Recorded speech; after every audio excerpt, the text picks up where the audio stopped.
Bonjour à tous et bienvenue dans ce nouveau numéro de Demain la Cité, une émission qui prend le temps de rencontrer un élu pour vous faire découvrir une des 1278 communes de la région Île-de-France, pour mieux comprendre la vision de la ville de l'élu, mais également pour avoir un regard sur la métropole du Grand Paris et cette nouvelle organisation du territoire régional. Vanessa Arriati, bonjour. Bonjour. Vous êtes maire adjointe de Malakoff et conseillère régionale, donc avec vous, on va découvrir votre ville. Alors Malakoff, côté géographie, on est au sud de Paris, ça touche Paris, mais également Vanves, Clamart, Châtillon, et j'en oublie une ou deux, non, et Montrouge. C'est une commune qui a une histoire particulière, c'est une commune de la banlieue rouge, comme on dit. Oui, tout à fait. C'est une jeune commune, Malakoff. C'est une commune qui doit son histoire, sa création à Chauvelot, qui était un investisseur qui a acheté des terrains tout près de Paris, et qui avait décidé d'en faire un coin attractif de loisirs. Et donc cette commune, elle s'est construite sur une ambition de loisirs, d'un espace de bien vivre déjà pour d'autres catégories de population de Paris. Et c'est une ville qui a pris son autonomie en 1883 et qui s'est construite au départ sur des terrains très champêtres, qui s'est industrialisée. Alors, des résidences secondaires, un petit peu de loisirs, donc des maisons, des jardins, des parcs, etc. à une époque, mais c'est aussi une ville qui a un passé industriel, forcément. Oui, tout à fait. On a d'ailleurs des traces de cette activité, notamment avec l'usine Claxin. On a 3 monuments classés au patrimoine. Et donc, oui, c'est une ville qui a eu une évolution dans son activité économique, un patrimoine industriel riche, effectivement. Alors, qui est à découvrir, on peut se balader dans la ville pour les voir, mais aujourd'hui, Malakoff, c'est quoi? 31 000 habitants, mais comment la décrire? Alors moi, j'aime à dire que Malakoff, c'est un petit bijou tout près de Paris. Les Malakoffiaux aiment bien dire que c'est un petit village. C'est une ville et un petit village paisible, avec un cadre de vie très agréable, une mixité fonctionnelle et une mixité sociale à laquelle on tient beaucoup. D'ailleurs, quand on parle de mixité sociale, tout de suite, moi je pense logements sociaux. Quel est le pourcentage? On a 40% de logements sociaux, donc c'est un équilibre auquel on tient. Dans le cadre de notre plan local de l'urbanisme, d'ailleurs, nous n'allons pas aller au-dessus. Notre objectif, c'est de rester sur ce Population jeune ou plutôt âgée, comme toute la population française et notamment de la petite ceinture d'Île-de-France? Malakoff, c'est une ville qui s'est rajeunie, mais qui a dans sa composition un enjeu majeur qui est de ne pas perdre les quadras, comme on dit, qui, évidemment, au vu du foncier, on est tout près de Paris, au vu du foncier qui, s'il ne trouve pas de logement, pourrait partir de cette ville. Donc on veut garder cette belle jeunesse, on veut aussi pouvoir toujours offrir un cadre de vie agréable à nos retraités. Mais notre enjeu vraiment pour nous, c'est la mixité. On tient à ce... Et quelle est son économie? Parce que c'est une ville qui jouxte Paris, c'est un 21e arrondissement, mais presque. Mais elle a sa propre activité économique, il y a des grandes entreprises qui sont installées. Oui, Malakoff dispose de grandes entreprises.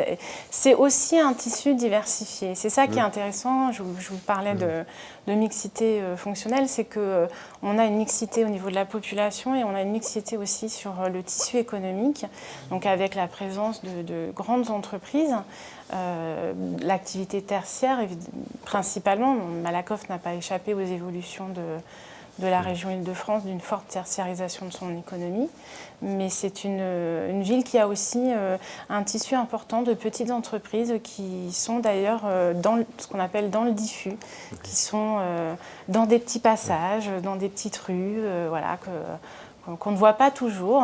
Au niveau des transports, de l'accessibilité, c'est facile. C'est vrai qu'aujourd'hui, il y a le le grand projet du Grand Paris Express qui arrive, qui va bouleverser un petit peu la ceinture parisienne. Est-ce que vous allez être impacté au niveau de la ville ? Oui, alors d'abord, Malakoff est déjà une ville qui dispose d'atouts importants en matière de transport, avec notamment la ligne 13, dont on a 2 stations de métro qui desservent Malakoff et qui offrent aux habitants de la ville et aux salariés qui viennent travailler la possibilité évidemment d'être dans une mobilité intéressante au niveau de l'Île-de-France. Et évidemment, avec le Grand Paris, on a la fameuse gare Clamart, ici, Vanves et Malakoff. Donc on a la première station d'ailleurs qui va venir très bientôt. Et ça va avoir un impact sur l'aménagement aussi de la ville. Quels sont d'ailleurs les grands projets d'aménagement en cours actuellement sur la ville ? Alors nous, on a de l'ambition pour notre ville. Donc on a des projets d'aménagement qui sont en cours. On n'a pas non plus attendu le Grand Paris pour pouvoir se poser sur des projets d'aménagement. Évidemment, l'arrivée d'une gare va provoquer sur le secteur du sud de Malakoff un effet forcément de requalification d'espaces de voirie, de traitement de logements. Mais on a surtout des grands projets, d'ailleurs pas forcément concentrés que sur une partie de la ville, sur plusieurs parties de notre ville. On a des projets d'aménagement. On en a un qui est en cours, qui est un gros projet autour de la ZAC Dolay-Brosselette. C'est quoi comme type de projet ? C'est un projet, c'est une ZAC multi-activité, donc avec du logement social, à peu près 500 logements, dont 280 qui sont en locatif social, de l'accession sociale à la propriété.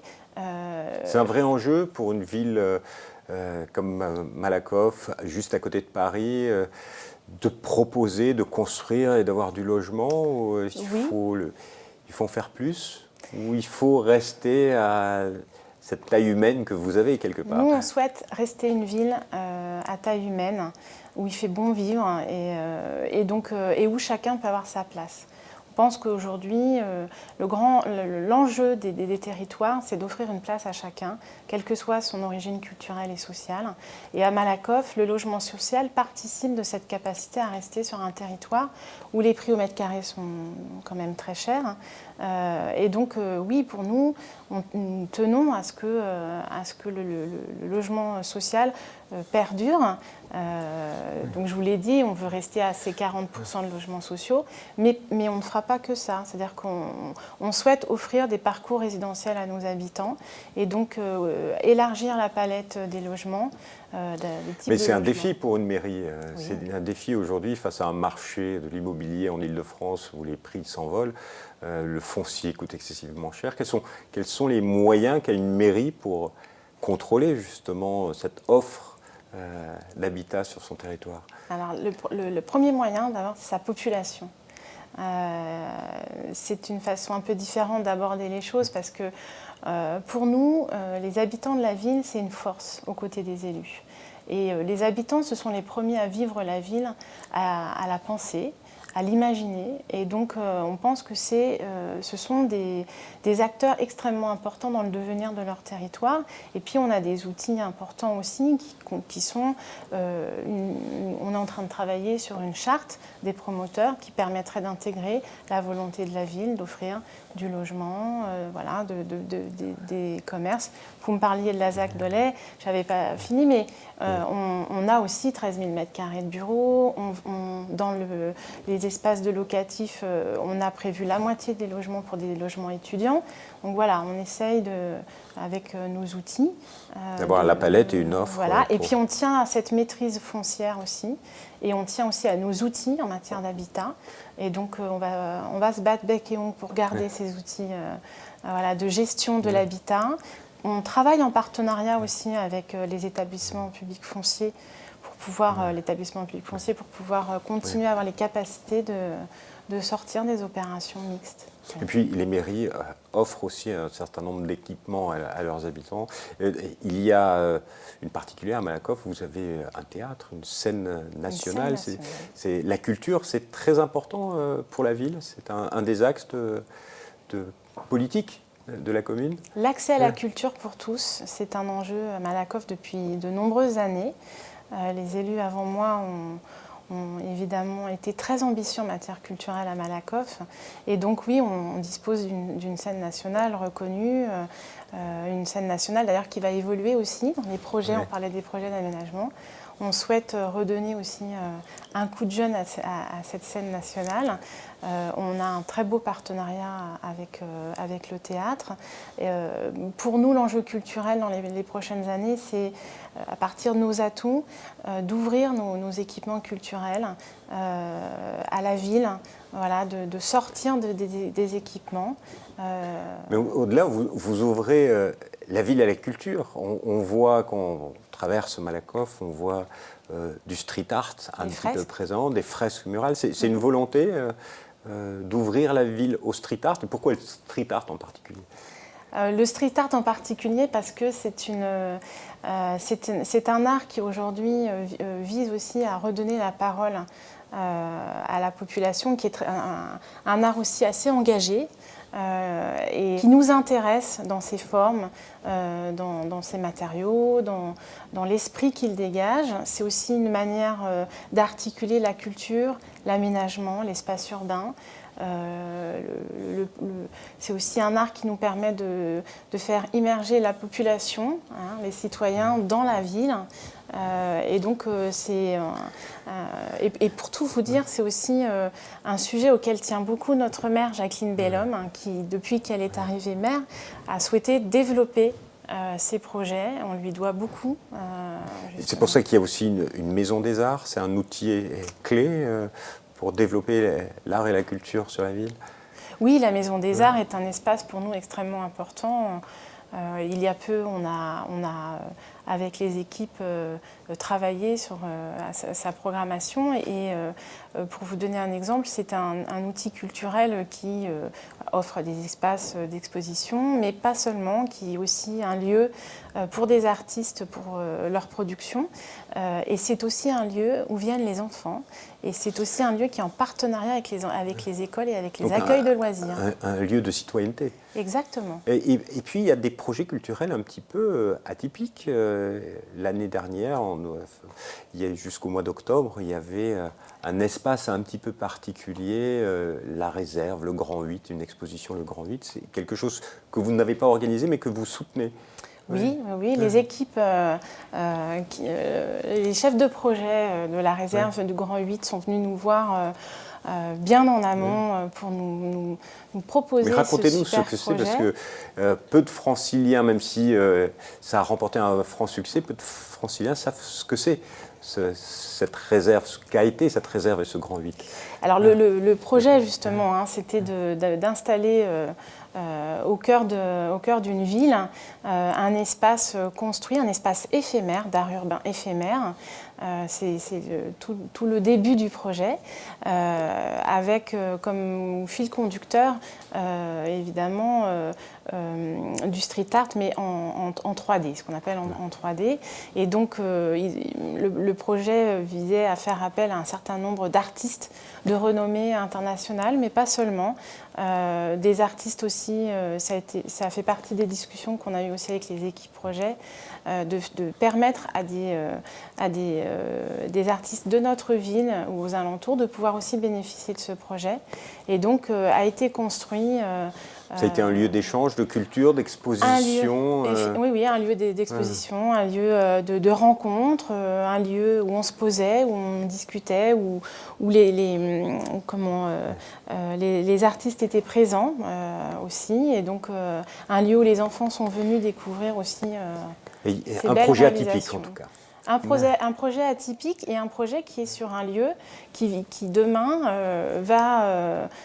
sur lequel va s'implanter un nouveau bâtiment de logement. Donc on est dans ce qu'on appelle aussi l'urbanisme transitoire. Qu'est-ce qu'on fait de ces terrains qui sont en attente de projets, et le propriétaire du terrain, justement, a souhaité pouvoir voilà, donner cette dimension artistique. On est très fiers de cette réalisation, on est très contents d'y avoir participé.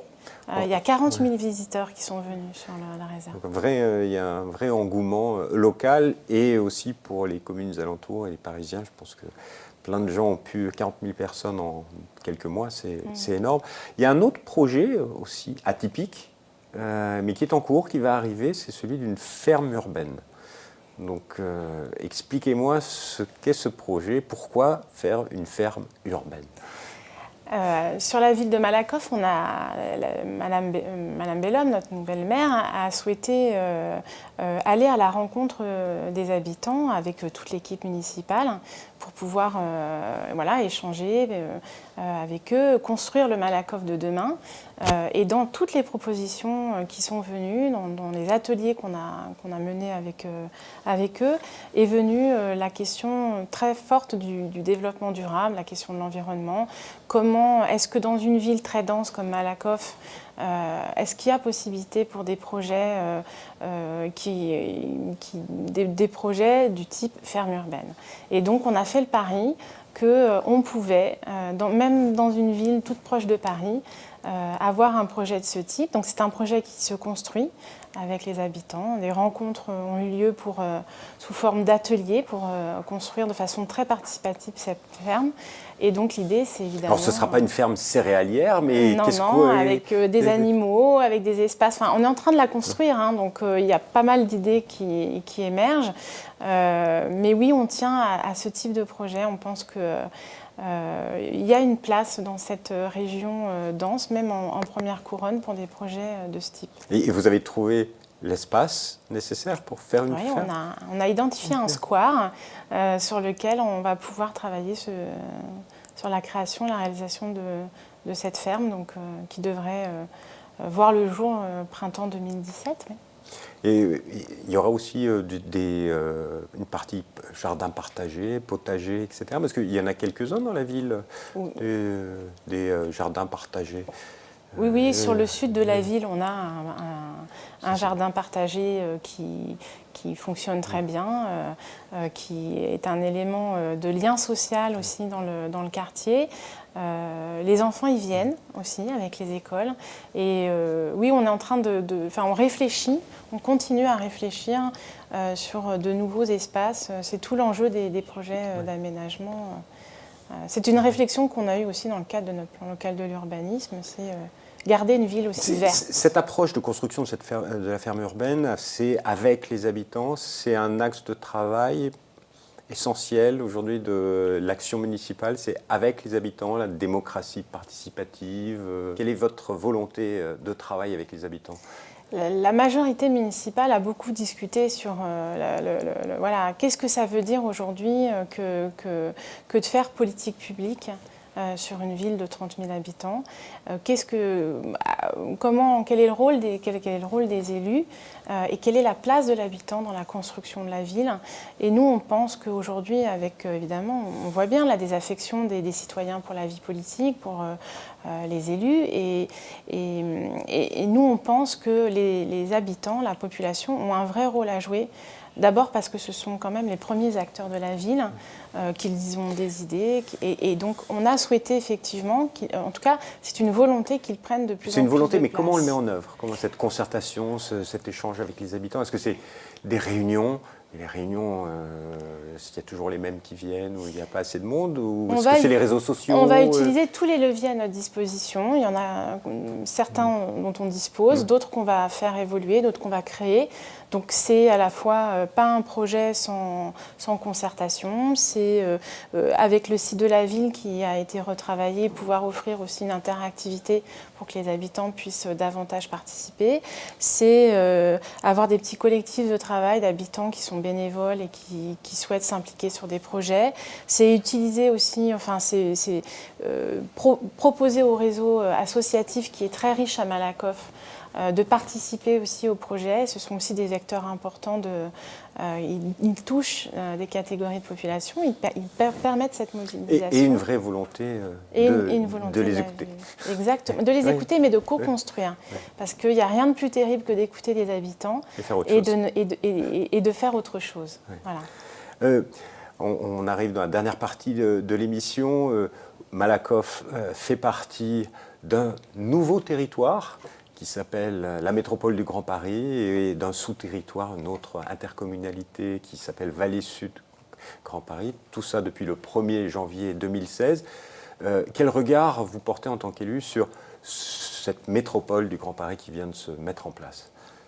Alors nous, on ne fait pas partie des élus qui pensent que la métropole n'est pas une bonne chose. Pour nous, toute la question, c'est le rapport entre les citoyens, les institutions et leurs élus. Et donc, évidemment, il y a des questions qui se traitent à l'échelle métropolitaine.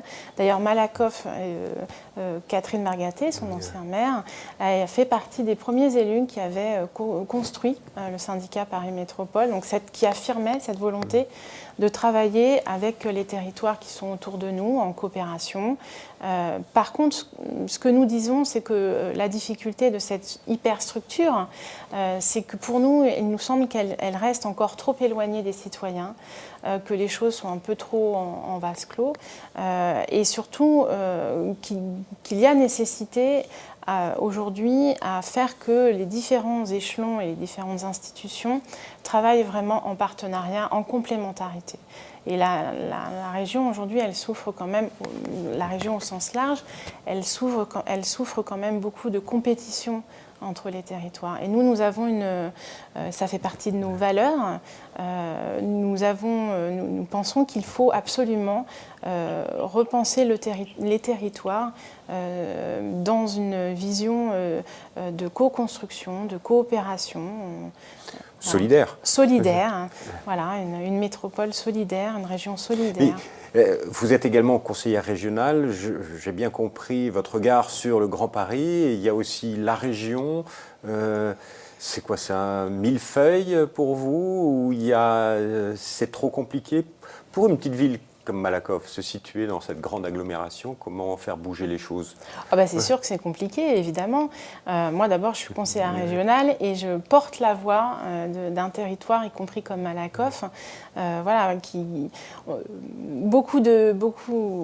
question des inégalités territoriales et sociales ont été beaucoup abordées dans le cadre des élections régionales. Nous, on a cette chance à Malakoff, c'est qu'on n'est pas à la recherche d'une mixité, on fait la mixité. Voilà. Et donc, je souhaite, moi, porter au sein de l'Assemblée régionale cette vision de faire de la mixité, de ne pas être dans une vision, je parlais de la vision de compétition, de concurrentielle. Aujourd'hui, à l'Assemblée régionale, on le voit, moi je le vois dans chaque séance du Conseil régional, on est dans une droite qui, aujourd'hui, affiche une stratégie qui vise à mettre en compétition la première couronne, le Paris, les zones rurales. Et nous pensons, nous élus communistes Front de Gauche, que non, on peut travailler dans l'intérêt de tous les habitants de la région et de la métropole. Alors évidemment, la métropole du Grand Paris arrive comme un échelon supplémentaire, ce qui est bien dommage, parce que dans le cadre du syndicat Paris Métropole, une autre vision avait été développée d'un territoire, une voix, sans forcément rajouter en même temps, c'est les mêmes élus qui sont dans Paris Métropole et qui sont dans le Grand Paris. Oui, mais la structure, évidemment, mais la structure juridique aujourd'hui change les relations. Voilà. Et donc, mais en même temps, c'est une toute jeune structure. Oui, Grand Paris, bien sûr. il faut voir, on y prend toute notre part. Donc, ce qu'on souhaite, c'est de faire avancer cette structure. Il faut qu'elle ait les moyens aussi de pouvoir mettre en place des politiques ambitieuses pour la métropole. Et puis, qu'elle soit dans un relationnel avec les territoires, les villes, d'accompagner les dynamiques territoriales. Donc, je suis bien entendu, pour vous, le plus important en matière de politique de la ville, sur la région, que ce soit le Grand Paris ou au niveau régional, c'est vraiment avoir la mixité sociale, urbaine et une solidarité entre les territoires. C'est un enjeu, la mixité au plan local et au plan régional, évidemment en tenant compte de l'histoire des territoires et des populations qui y vivent. Voilà, oui. On arrive en fin d'émission et comme le veut la tradition, tous les élus qui sont à votre place répondent à 3 questions. La première question, c'est si vous aviez un projet fou pour votre ville, ce serait quoi ?